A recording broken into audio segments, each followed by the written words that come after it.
All right, Shalom. I want to give all praises, glory, and honor to Yahweh, by Hashem, Yahweh Shai, by Hashem, Rechal Kadash. Double honors to the apostles and elders of Great Millstone. And salutations to all the hopeful elect, pushing out this word in sincerity and in truth. This is the brother Dequar from the DC camp. Just come back at you with another lesson. Lord willing, it's a quick lesson. I'm entitled Suffering Wrongfully. All right, and I'm going to start with the scripture that you see on the screen. This is 1 Peter 2, and I'm going to start from verse 18. It says, "Servants, be subject to your masters with all fear, not only to the good and gentle, but also to the forward."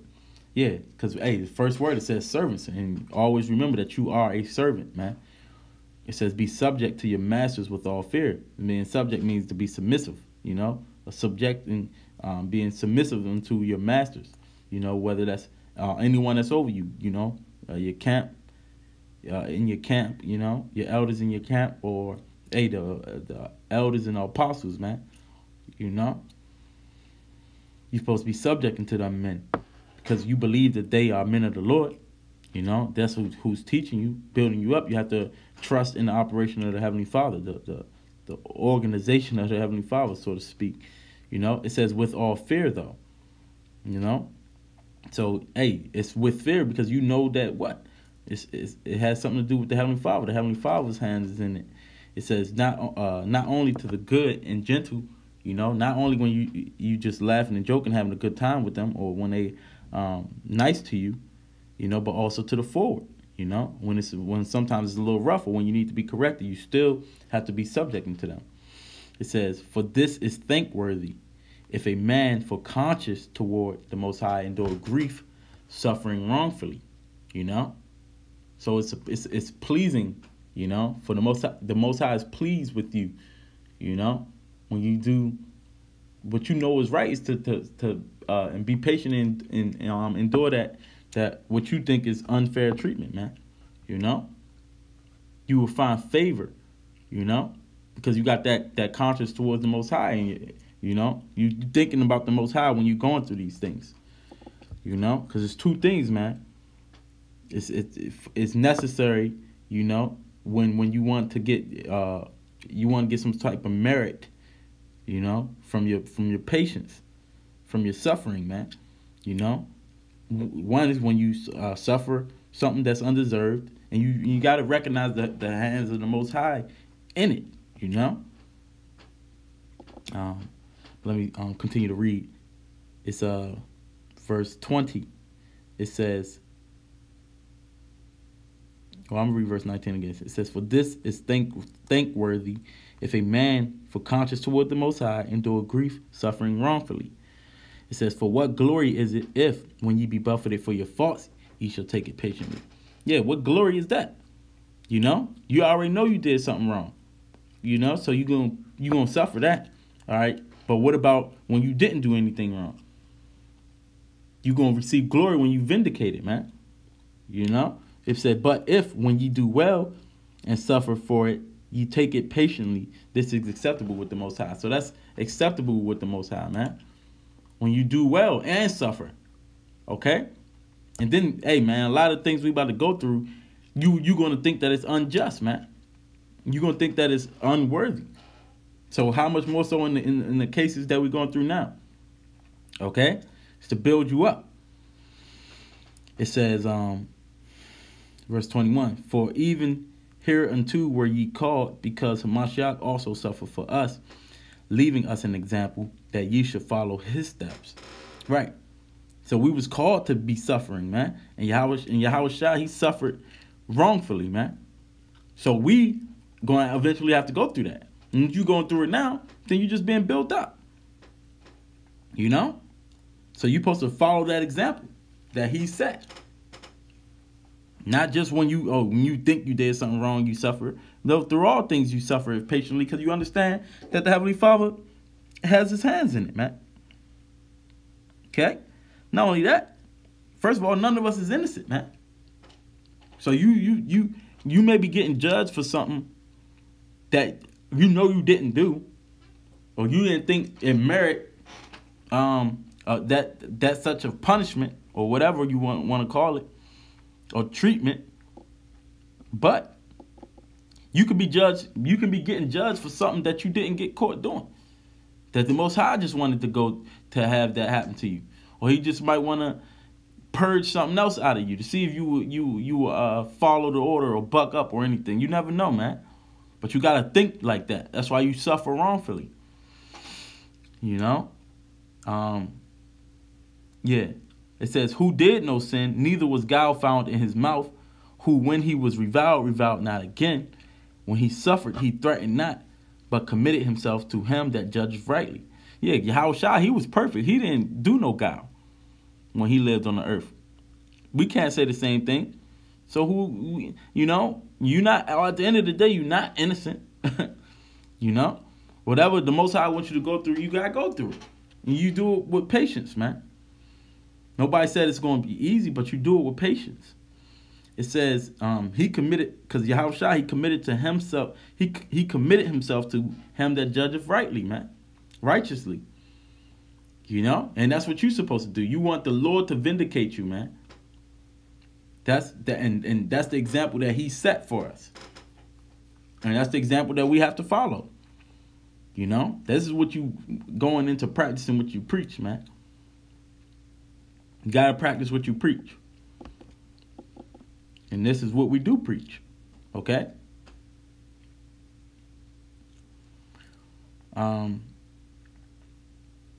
Yeah, this is 1 Peter. I'm going to just go to the next chapter. This is 1 Peter 3 in verse 8. It says, "Finally, be ye all of one mind, having compassion one of another. Love as brethren, be pitiful, be courteous, not rendering evil for evil, or railing for railing, but contrariwise blessing, knowing that ye are thereunto called, that ye should inherit a blessing." Right. So that's just telling you how to be, man. You don't render evil for evil. Even if somebody else, you feel like somebody not treating you like a brother, you know, or whatever the case may be, you don't render evil for evil, man, or railing for railing. But what? You show that compassion. You know, you love as a brother. You be pitiful and courteous, man. You know? Because you was called to do that. So you should know how to conduct yourself. You know, you got to be responsible for your actions, not no one else's. You know? And then after, you should inherit a blessing. Okay? And this is 1 Peter 4, verse 19. It says, "Wherefore let them that suffer according to the will of the Most High commit the keeping of their souls to him in well-doing, as unto a faithful creator." Right. So you're supposed to commit your soul to the Lord in well-doing. You know? And you suffering according to the will of the Most High, man. You know? He don't make no mistakes. He knows what you're going through. And if you're innocent, then he's going to vindicate you, man. You know? So you commit the keeping of your souls into him in well-doing, as unto a faithful creator, man. Because he is faithful. If you do what he asks you to do, then you're going to receive that reward, man.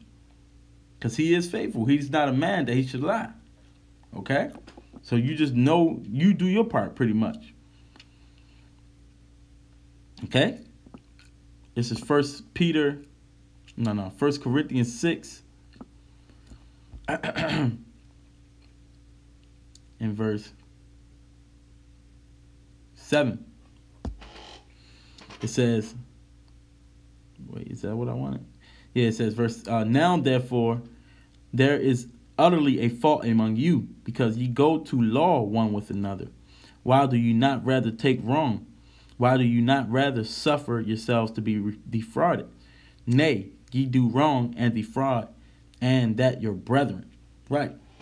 You know? So right there is telling you to take the law. Instead of, oh, now, like if something really happened, if something goes down and you want to actually go to the law. If you have, you and another brother, you have a certain situation goes down, well, you feel as though you got to get the law involved. You know? Sometimes you just got to take the law. You got to take the law sometimes, man. You know? Suffer yourself to be defrauded, man. You know? Especially if it's a brother. You know? Because that's what the Lord would do. And you're supposed to do that. You know? Or if you're in a situation, say one of the heads, y'all got into it. Hey, just take the low, man. Just take the low. Or you feel like your name is looking a type of way, man. Like you, well, no, that's giving me a bad light on my name. You gotta suffer that, because eventually, if you right, you're gonna get a good name for enduring it like that.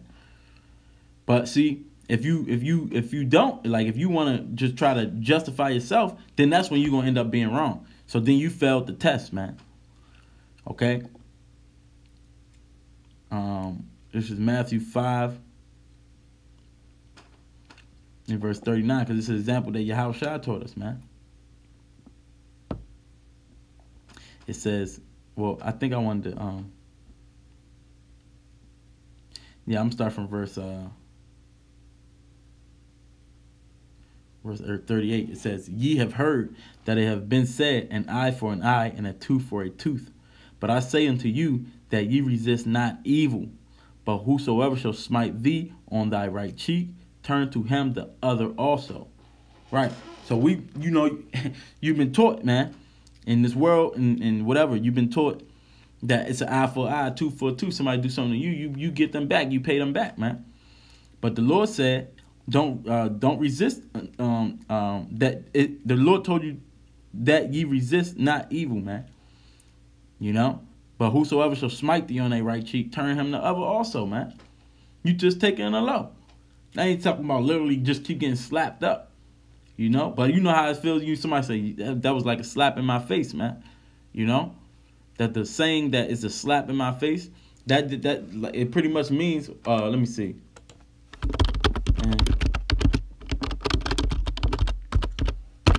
You know, but it pretty much means that oh, you've been rebuked, you know, or you felt sort of betrayed, you know. Hey, well, give him the other cheek also, man. Especially if it's a brother, especially if it's an apostle or an elder in your camp. You know, you feel insulted. Hey, give him the other cheek. It says, verse 40, and if any man will sue thee at the law, that's what we was just going into. Okay, that's what we was just going into. The example in 1 Corinthians 6 and 7, when you go to the law. It says, and if any man will sue thee at the law and take away thy coat, let him have thy cloak also. And whosoever shall compel thee to go a mile, go with him twain. So go with him 2 miles. Okay? Of course, it's going to come as a surprise to you, but hey, you just take that load. Take the loss, man. Endure that grief, man. The suffering, that pain. It's all according to the purpose of the Most High, man. You know? And like I said, man, remember, you got to remember that we are worthy of death, man. You know? The scriptures in 1 Thessalonians 5:15, it says, see that none render evil for evil unto any man, but ever follow that which is good, both among yourselves and to all men. So we have received the blueprint on how to conduct ourselves in these certain situations, man. You know? So, hey, like at the end of the day, you just always think, man, you're not innocent, man. You may be innocent for that, but you're not innocent completely, man. Remember, we worthy of death. So we getting a second try here, you know? And you want to get it right, you know? Especially if it's, like I said, the elder or apostle in your camp, you know? This order is set up for a reason. The Most High have men set up to you for a reason. That's why I said earlier to submit yourselves unto them. You know, and you may be right in certain instances.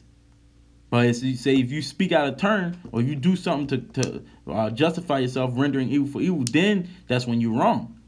You failed the test. Because you don't know how to take the low, man. That's something that you're going to have to do. We're going to all have to do it. You know?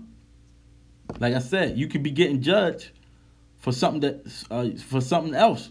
You know, and that the Lord wants you to see or needs to be purged out of you, man. You know? It's all about, is you going to keep your integrity? Or is you going to act out? You know? It's a test, a trial. You do what you're supposed to do, and then the Lord will vindicate you, man. But if you speak out of turn, then you end up wrong, man. It's Ecclesiastes 7:3. It says a time. It's Ecclesiastes 7 chapter says it's a time for and a season for everything, man. You know. I think it's 7:3 or 3 and 7. Let me go to it so I don't mess it up. Yeah, it's Ecclesiastes 3 verse 1. To everything there is a season and a time to every purpose under the heaven. So, hey, whatever you're going through, it's all for a season, man. It's a time. The Lord had all of our stories written from the beginning. It says a time to rend and a time to sow, a time to keep silence and a time to speak. See, so it's a time to keep silence and it's a time to speak. You have to have the discernment to know when is what. And we should have that discernment because we've been brought up in the ways of the Lord. Okay? We was born again, and from that time we've been raised in the ways of the Lord. So we should know how to conduct ourselves. The last scripture I'm going to get is Proverbs 21 and verse 23. It says, whoso keepeth his mouth and his tongue keepeth his soul from troubles. Right. So you keep your mouth, man, and your tongue. You know, sometimes you got to learn when to not say anything, man. You know, and you will keep your soul from trouble, man. Because then you say something, then that's when everything start piling up. You know, when you do things that's out of order, like you see some guys, man, they didn't know how to suffer wrongfully, and it turns out that now they wasn't right. You know. Because they spoke out of turn, and that pride and them wanting to defend themselves showed their true characters, man. You know? And then they wax worse and worse from there. So, hey, Lord willing, that was edifying, you know. Just stay and remain in what you was learned and just endure it, you know. Just want to do a brief lesson on suffering wrongfully because we all going to have to go through it. And some brothers may be going through it, you know. But you just have to know how to conduct, you know. Search the scriptures. The scriptures has the answers to everything. So, hey, with that, until the next lesson, I want to give all praise, glory, and honor to Yahweh Ba'ashem, Yahweh Shai, Ba'ashem Rakakadash, and I want to say Shalom.